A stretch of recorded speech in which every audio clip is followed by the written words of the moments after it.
Good evening and welcome to Chicago Tonight, Black Voices. I'm Brandis Friedman. Thanks for sharing part of your weekend with us. On the show tonight, Chicago's Election Day is fast approaching. We talk about what big issues black voters are taking with them into the polling booth. A throwback to the days of policy, an underground lottery that helped Black Chicago bet on itself. The more Black-owned hair care products that we have is more opportunities for us to choose from in our hair type. And accessibility in black hair care. All that coming up. But our first story tonight, we dive into top issues for black voters ahead of next week's municipal election. It's right after this. Chicago Tonight, Black Voices is made possible in part by Fifth Third Bank and by the support of these donors.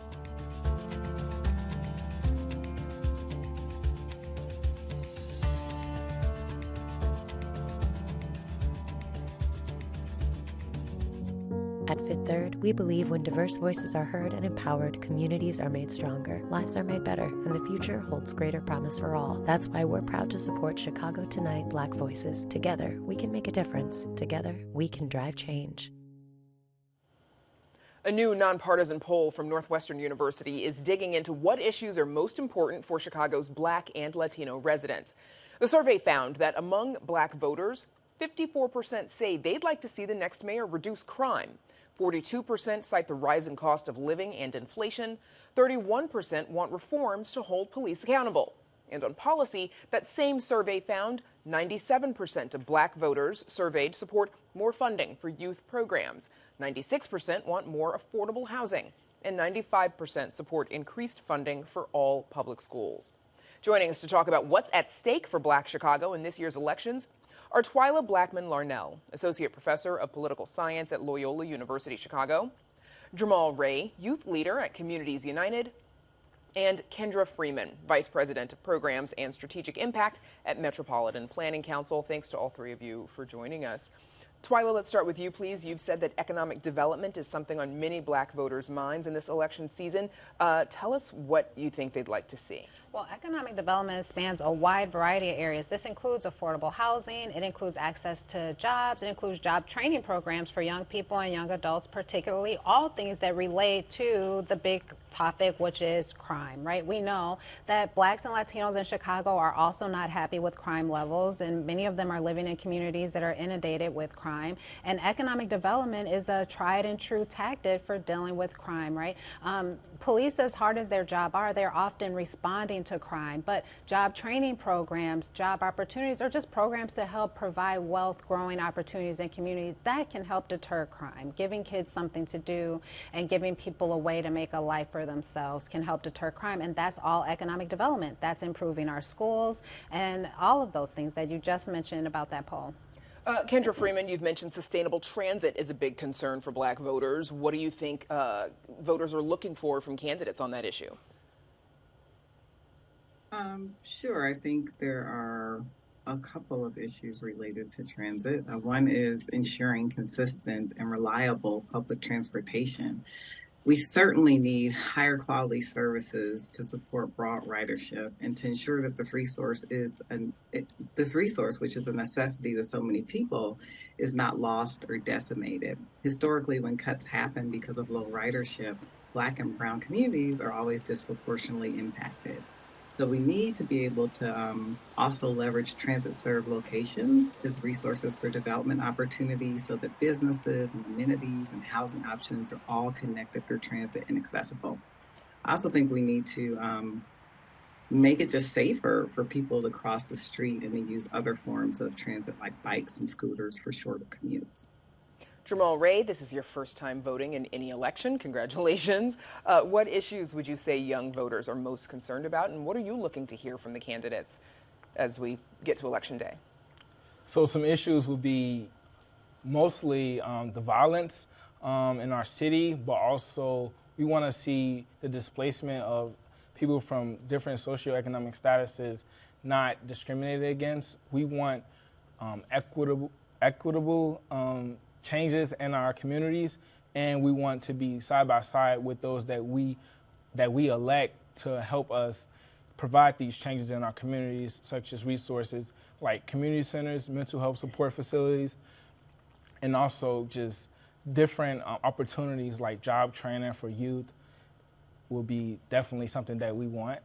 Also, for something that I'm looking from the candidate that I will elect will be just their voice to be like basically an advocacy for the youth as well as the change in the city. We want to be side by side with them, and we want them to know that we are important in any process of investment in our communities, and we want to be part of that change. Twyla, how do Black Chicagoans, you talked about economic development to work on public safety, but how do Black Chicagoans want to see that issue addressed, the issue of public safety, I do get paid to talk, how do they want elected officials to address that? Well, I think everybody in Chicago is concerned about crime. Everybody wants to see the crime addressed in the city, but there are different ways to do it. And Black and Latino folks are thinking in more progressive ways about how to deal with crime, which is not so much get hard on crime. It's definitely not throwing more money at the police and overtime for police officers. They want to see more programs that are going to help give people something to do that is productive for their life, right? To be able to earn more money, to be able to live in homes and communities that they want to live in, to be able to enjoy the parks in their neighborhoods and things of that nature. These are all things that everybody wants. But however, we know that investigatory stops amongst police, almost 90% of them involve a Black male or woman. That's just being stopped by the police to say, hey, where are you going? Or questioning them or something of that like.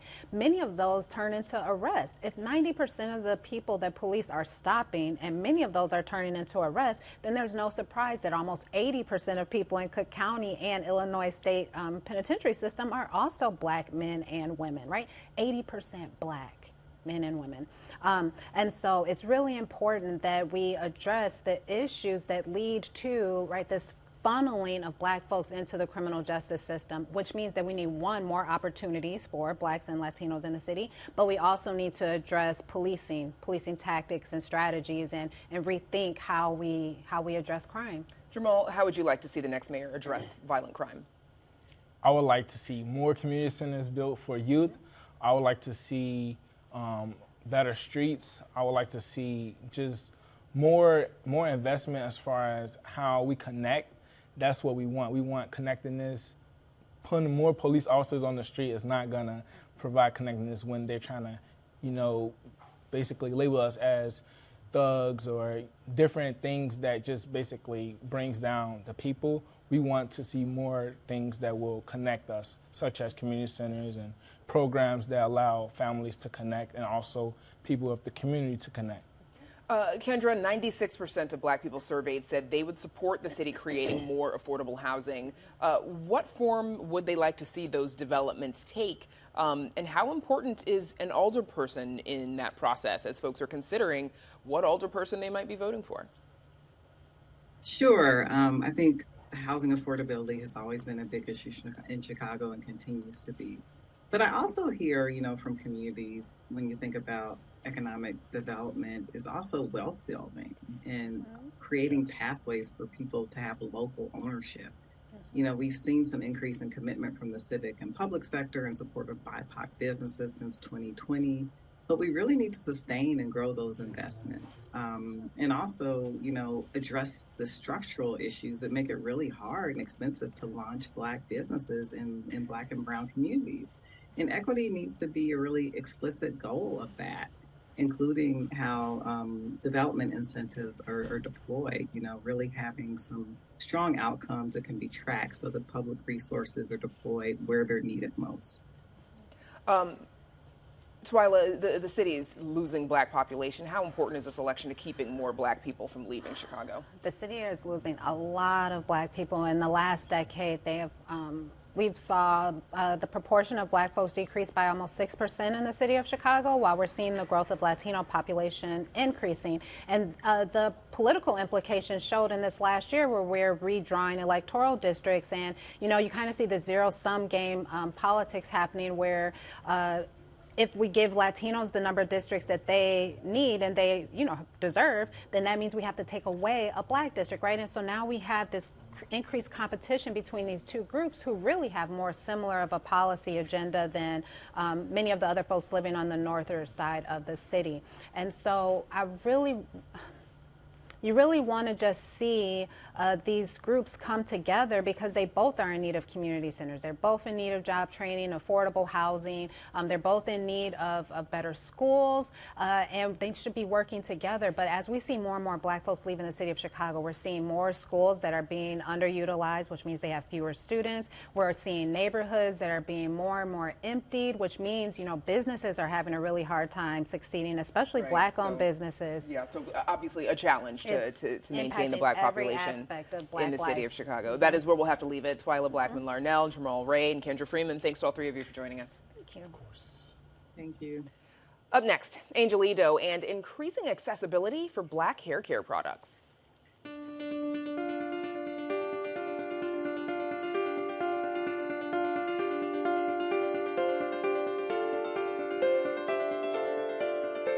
A need for accessibility. That's the premise of a new hair care line created by local Chicagoan Carlene Davis. We visited Bash Beauty Labs to see what it takes to create her most popular product. Carlene Davis has always been interested in making her own hair care products. Now, it wasn't until Davis shared her work on social media that she realized there would be a demand from other women. TikTok, that's when everything blew up.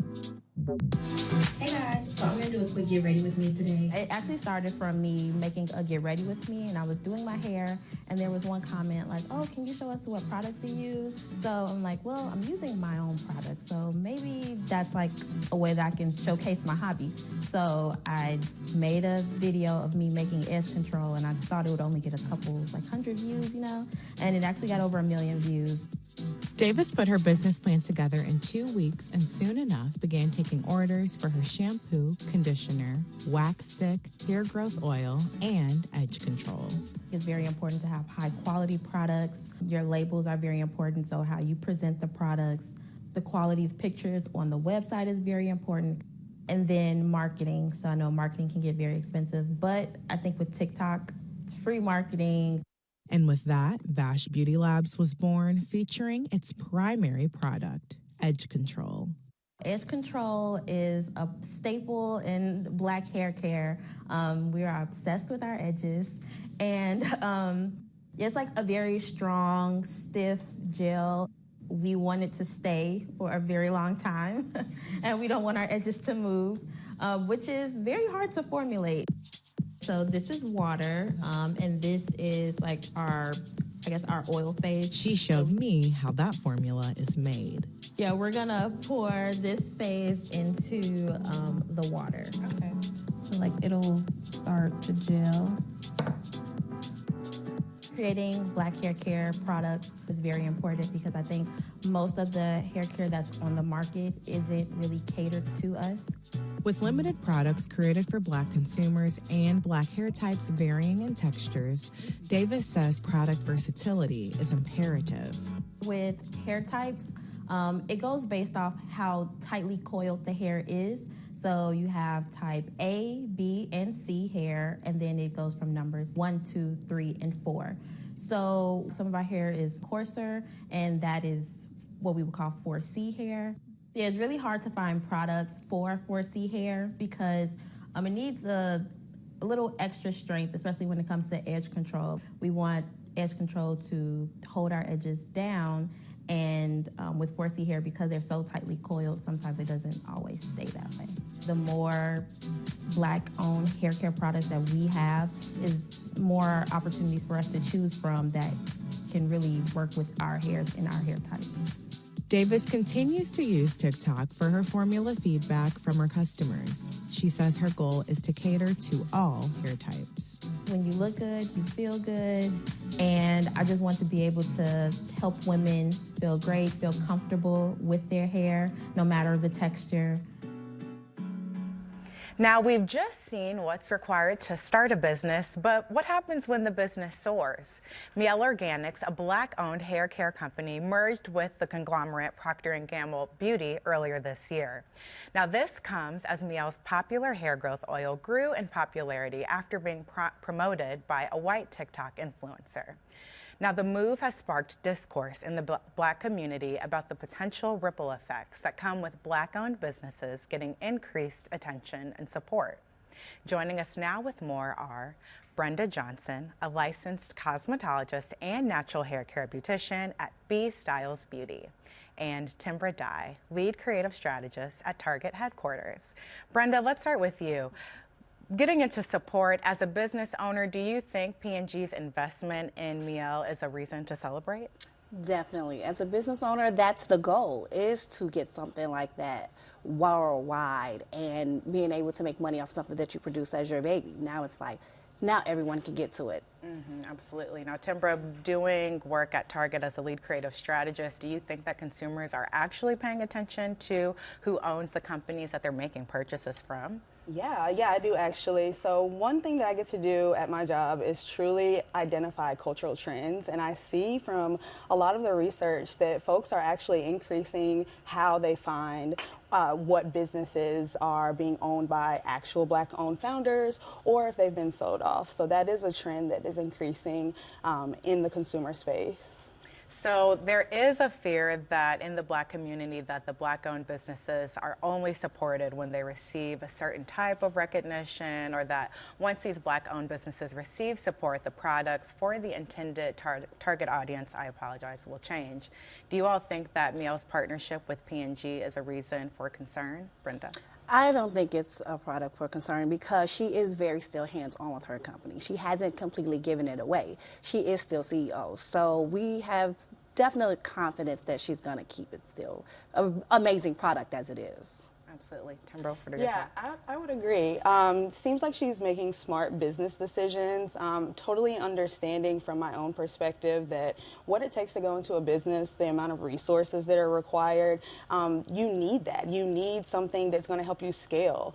And so for me, I'm happy for her to be able to have that opportunity to scale her business. Absolutely. Now, Brenda, we just saw Carlene explain the complexities of creating hair care products for the varying Black hair types. What are your thoughts on when a product is mostly used by Black people and then gets discovered by a different audience? It can be a little jarring, but it's really good because now she can make more money off of the product too. So it does make it a little bit worldwide, even though we want to hold on to it. But the ultimate goal is for her to make money off these products. So if she's able to get everyone in on it, it's amazing. So we're talking about supporting Black-owned businesses, but beyond that support comes the retention, right? How do we keep the businesses, and thinking what role marketing plays in that? Timbra, can you tell me what you think, what your thoughts are? For sure. So some of the main objectives of marketing is awareness, scalability, and accessibility. And it takes a lot of monetary investment, but also personal investment, not just from the business owners, but from the community who is aware of their product already. To be able to grow as a business, a product, a service, you need to be able to invest in how you reach your audience. And a lot of folks may not realize that, quite honestly, it's a high dollar investment to be able to show up to the masses on your social platforms. And so marketing for sure is helpful to get the word out there, bring awareness to the product, but it's also a way to tell unique stories. Every brand has a great unique story, and marketing is a great way to start to funnel that story again through the masses, either through social, traditional media, but again, the monetary investment in that is steady increasing. What, as a result, Brenda, have you seen from marketing helping your business? Social media, that's the biggest platform you can, and word of mouth. So with YouTube, it was amazing. It was a big buzz for all of these companies to come together and be like, now look, this is the product that I've been using on my hair, and this is what it does. So now it gives people the opportunity to try that out, and then it just gets to spread between everybody, and then we all get to enjoy and see that it was very profitable for everybody. And I just have a follow-up to that. When we think about supporting Black-owned businesses, what do you think that support looks like specifically from the community? We still need to purchase. Yes, she has been bought by P&G, but the product is still going to do what it needs to do. So still buy it. If you go into the store and you see that it's one or two and you really love it, buy both. just continue to support these people, because we need to show that we're spending our money and this is what we enjoy, and we can continue to make more and more products for ourselves. And Timber, from your side, in a marketing perspective, we think oftentimes, or we notice oftentimes, that these companies do seem to profit off of Black culture, but rarely or seemingly they are not investing or putting dollars back into the Black community. How can we make sure that they are not just profiting off of Black culture, but are actually putting money back into the community? Yeah, I think that's a great question, and I don't think it's something that we personally are going to be able to control, but what we can control is how we react and how we respond to seeing our fellow Black woman or Black man find their way into opportunities that bring them more awareness and accessibility to their products.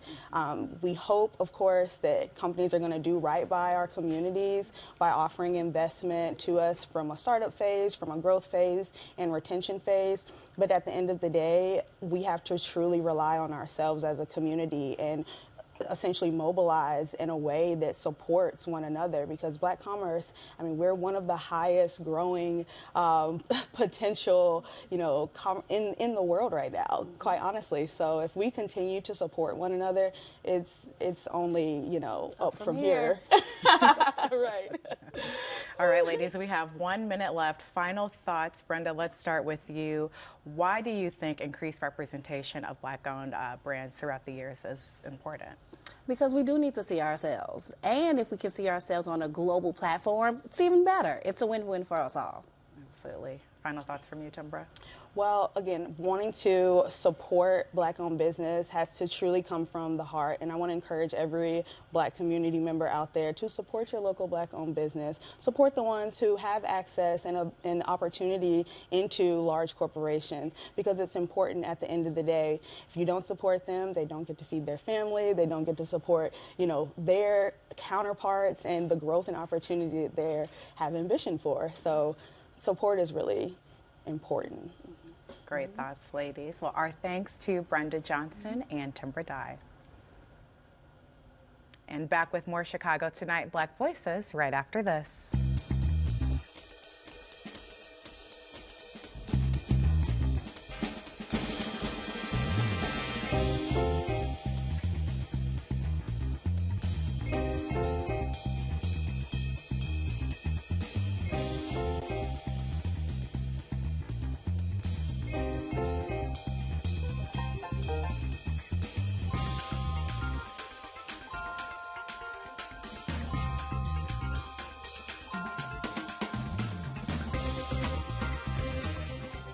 Back in the day here at Chicago Tonight, contributor Stan Lawrence hosted conversations that took a look back at the neighborhoods, businesses, and people who built Black Chicago.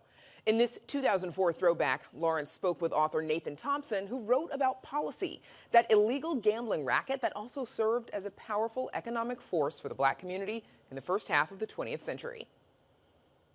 Policy was the single biggest economic engine the Black community had, and it is what is responsible for the rebirth of the Negro Baseball League.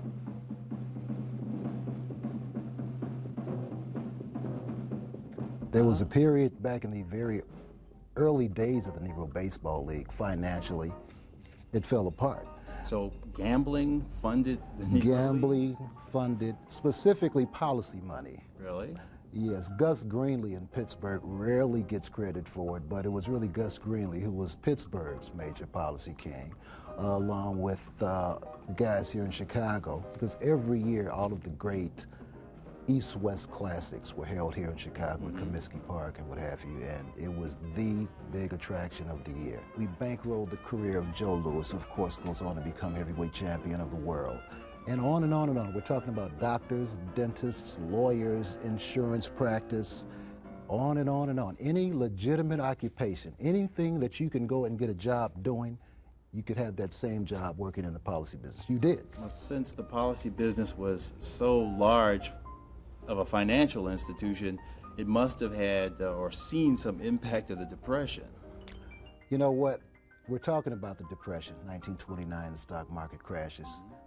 But for a very, very long time, it just seemed like the only guys making any money in the country were these black guys on the south side of Chicago. And you know, the good times couldn't last forever. Policy's time in Chicago came to an end with the launch of the Illinois State Lottery in 1974. That is our show for this weekend. Please be sure to check out our website, WTTW.com/news, for the very latest from WTTW News. And while you're there, with the election just days away, don't forget to visit our WTTW News voter guide for candidate profiles and responses to questionnaires, and of course, our ongoing political coverage. That is all at WTTW.com/voter guide. Now, if you're watching us on Saturday night, know that you can also catch Black Voices and Latino Voices on Sundays beginning at 10 p.m. And join me and Paris Schutz next week at 10 on Chicago Tonight. Now, for all of us here at Chicago Tonight Black Voices, I'm Brandis Friedman. Thanks for sharing part of your weekend with us. Stay healthy and safe, and have a good night.